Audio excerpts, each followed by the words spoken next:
debilitan una línea argumentativa, que son las que están representadas con el signo de menos y con la flechita que en lugar de que la punta de la flecha toque la línea argumentativa, se va hacia afuera. Sigue esta trayectoria de salida, ¿sí? Este es un caso más complejo, nosotros vamos a ir con uno bastante interesante también y que vamos a ir intentando diagramar al mismo tiempo para que vayamos observando cómo lo vamos haciendo. Para eso, yo les recomendé que tuvieran en su computadora este programa que se llama Draw.io. Es un programa gratuito, lo pueden encontrar en internet o incluso lo pueden accesar desde su navegador de internet y ahí pueden trabajar con el programa sin ningún problema, ¿no? Entonces, bueno, nosotros abrimos el programa, hay versión Windows, versión Mac, o lo accesamos desde el navegador. Vamos a hacerlo para quienes lo quieran ir haciendo ahí en su navegador de internet. Ustedes nada más le ponen aquí draw.io, draw.io.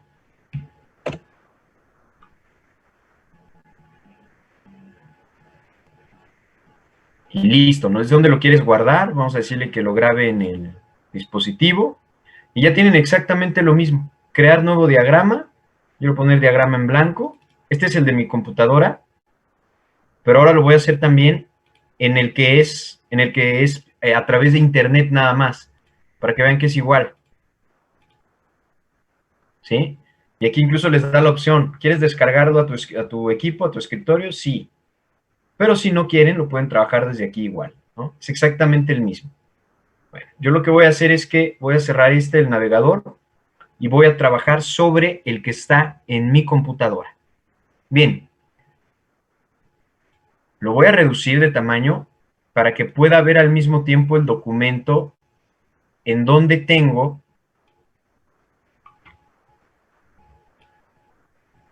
los datos del caso, ¿no? Aquí está. Yo aquí ya tengo un resumen o un abstract de los principales argumentos vertidos en este caso. En la siguiente clase yo les voy a enseñar cómo hacer el abstract, qué elementos debe de llevar este abstract. Hoy, como lo que quiero enseñar es a diagramar, voy a utilizar un abstract, un resumen que ya tengo previamente, ¿verdad? La idea es que al final de estos días de clase, ustedes puedan tener el formato de abstract y luego también puedan pasar esto a diagrama, ¿ok? Ahorita nos vamos a concentrar en cómo hacer el diagrama. Bien, entonces expongo rápidamente el caso, el contexto del caso en general, ¿sí? Sí, este es un caso de Perú que tiene que ver con la ley de amnistía y cosa juzgada, ¿no? Vamos a ver quién anda por acá. Araceli, ¿me podrías hacer favor de leer si alcanzas a ver bien? Sí, sí. Número 1. Se trata de un recurso de agravio constitucional. El demandante había estado procesado en el llamado caso de la Cantuta, en cuanto integrante del Grupo Colina, sospechoso de haber realizado, durante el mandato del expresidente Fujimori, acciones sistemáticas de ejecuciones extrajudiciales indiscriminadas, asesinatos colectivos, desapariciones forzadas y torturas. La sala revisora de la Junta Militar aprobó en su día, en aplicación de las leyes de amnistía, el archivo definitivo del proceso. Más adelante, el Consejo Superior de Justicia Militar anuló esa resolución. El demandante recurrió entonces en amparo, primero ante la Corte Superior de Justicia de Lima y luego ante la Sala de Derecho Constitucional y Social de la Corte Suprema de Justicia de la República. Ambos tribunales declararon improcedentes las demandas. El recurso de agravio se dirige contra la resolución de esta última sala, esencialmente por entender que se ha vulnerado el derecho del recurrente a la cosa juzgada. Pide que se deje sin efecto la anulación del archivo definitivo o, dicho en positivo, que se mantenga el archivo de la causa. Muchas gracias, Araceli. Y como nosotros habíamos ya planteado desde un inicio, gracias a que la técnica de diagramaje parte de una teoría general del derecho de autoría de Manuel Atienza, es posible analizar una sentencia de cualquier sistema jurídico, porque parte desde una teoría general del derecho, ¿sí? Por lo tanto, nos va a servir para analizar casos peruanos, casos norteamericanos, casos mexicanos, etcétera. Casos de corte interamericana, por ejemplo, de derechos humanos, etcétera, porque parte de una teoría general del derecho. Bien, dijimos que el primer paso, ahora sí vámonos al diagrama, dijimos que, bueno, antes de eso, aquí se los apunté.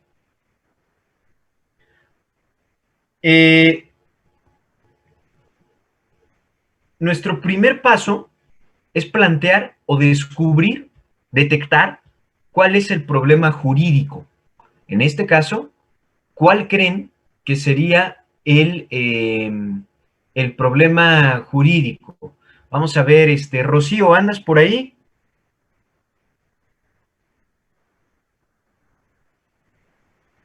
Sí, maestra, aquí estoy.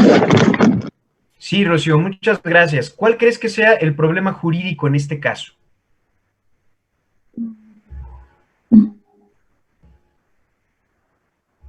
Dice una procesal a la que el Tribunal Colegiado concede escasa importancia y resuelve cuestiones de su competencia para entrar en el fondo del asunto. Ok, esa es una postura, ¿no? Las letras Q, acuérdense que representan una postura, pero en sí, antes de eso, ¿cuál sería el problema jurídico? A ver, échanos la mano, Jorge, que andas por acá también, te veo en el mosaico. Sí, buenas tardes.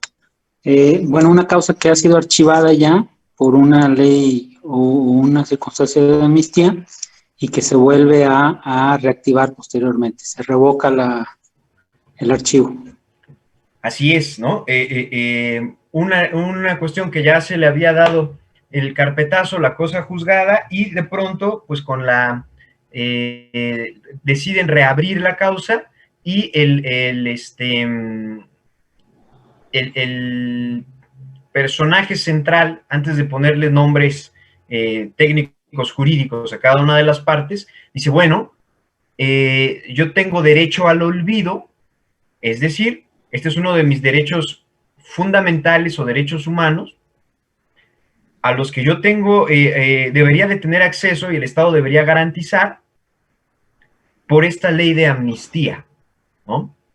Que además está positivizado en la ley de amnistía. Entonces, desde una perspectiva muy garantista, yo podría decir, ahí está en la ley de amnistía que tengo derecho al olvido y tengo derecho a que se cierre mi expediente, mi caso, ¿no?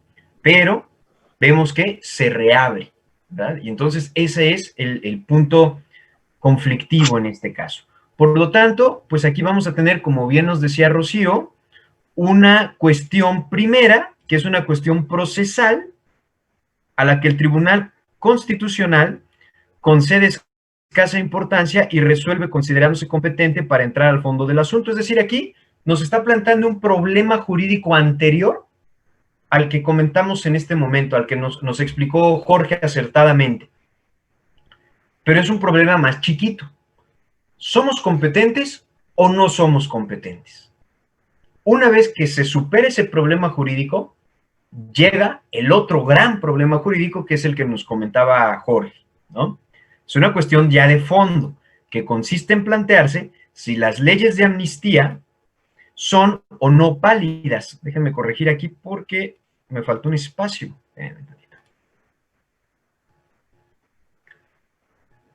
Ajá, las leyes de amnistía son o no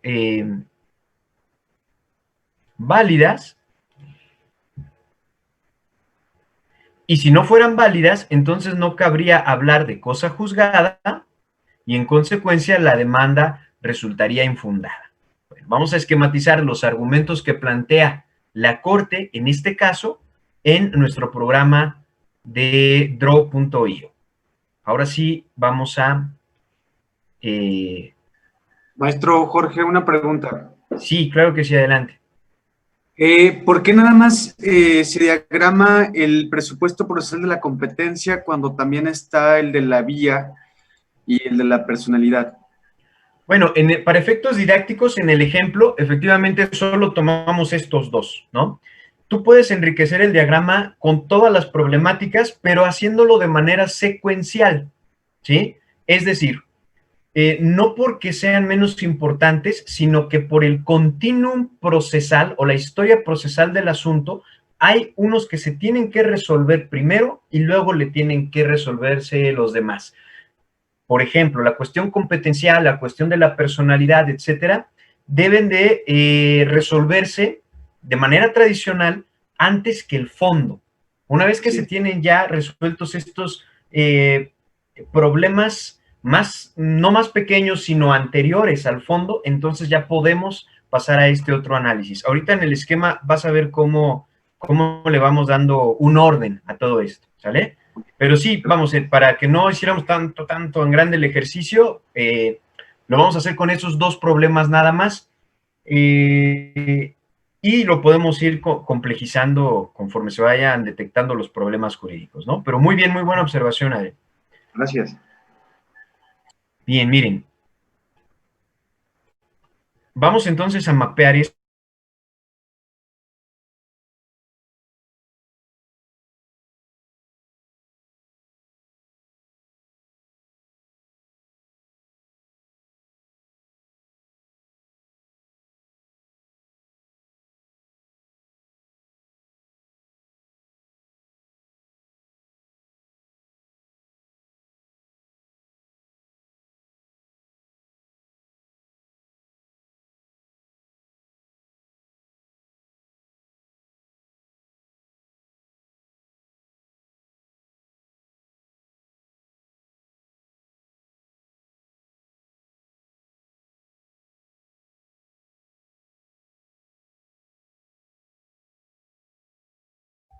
Creo que nos desconectó, pero ya estamos en línea otra vez. Sí, ya estamos en línea. Déjenme, les vuelvo a compartir pantalla.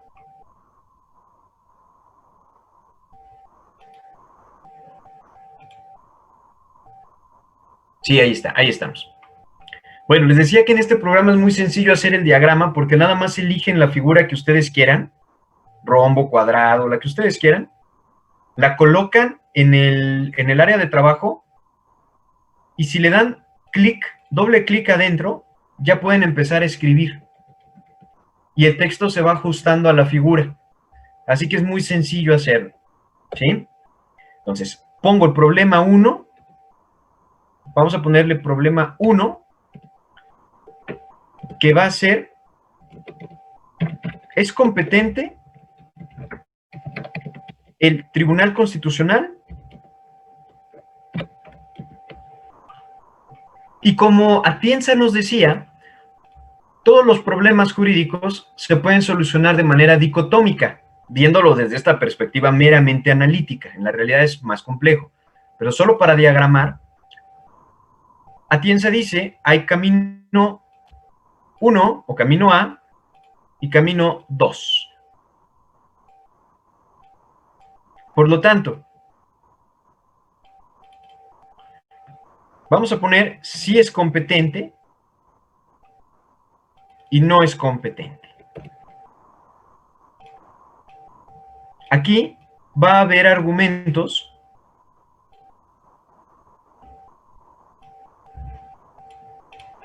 que van a apoyar el flujo decisional hacia sí y va a haber otros que van a apoyar el flujo decisional hacia no. Esto de una manera muy sencilla lo podemos ver aquí en el argumento 2.2.1, que fíjense bien, van numerados porque el 2.1 es el problema y de ahí se van derivando 2.2.1 o como ustedes lo quieran poner, pero que lleven una secuencialidad todos los argumentos que estén relacionados con la problemática. Con la problemática, primero la procesal.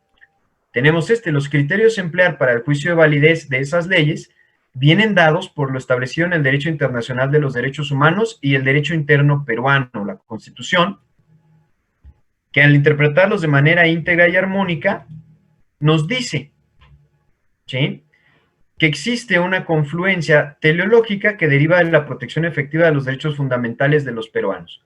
Por lo tanto, aquí está dada la competencia, tanto por las normas internacionales como por la Constitución peruana, en donde nos dice el Tribunal Constitucional debe de conocer de cuestiones, de problemas, de casos en donde estén implicados los derechos humanos, sí. Entonces, el argumento 2.2 apoya el flujo argumental hacia sí. Si ustedes le dan en las orillitas de las figuras en el programa, les aparecen flechas. Simplemente dan clic a la flecha y arrastran sin soltar el mouse y conectan. Conectamos, soltamos y ya está marcado el flujo decisional. Aquí vamos a insertar un pequeño texto, lo vamos a mover acá.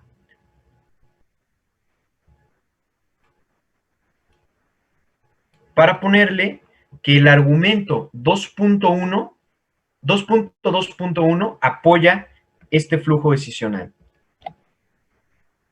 Y otro de los elementos del diagrama original de Atienza es que todo lo que apoya a este flujo argumentativo tiene que ir conectado con una flecha en donde la punta toque la línea del flujo hacia adentro y no hacia afuera, porque hacia afuera debilita, hacia adentro apoya.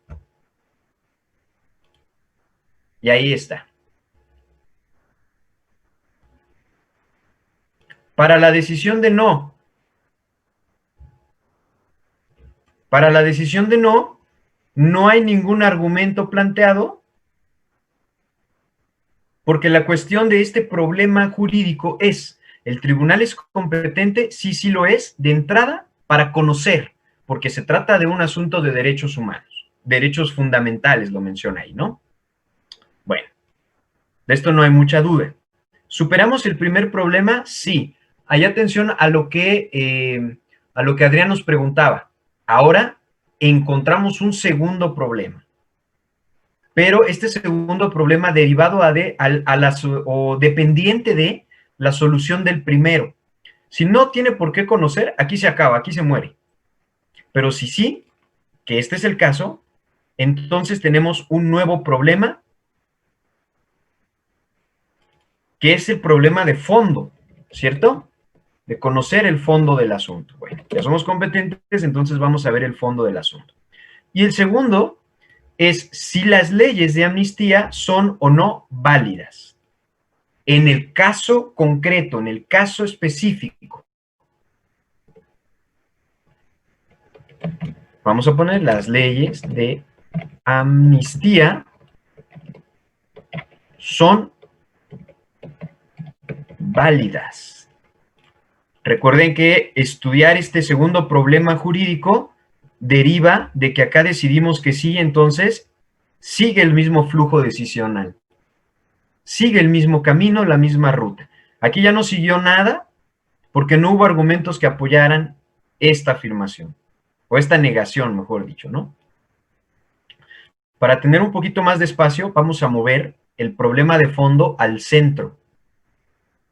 Si ustedes se dan cuenta, al momento de que yo hago clic en la bolita y la arrastro sin soltar el clic, la flecha lo va siguiendo. Miren, yo lo puedo acomodar en cualquier lugar del área de trabajo y la flecha lo va a seguir. Entonces, sin problema.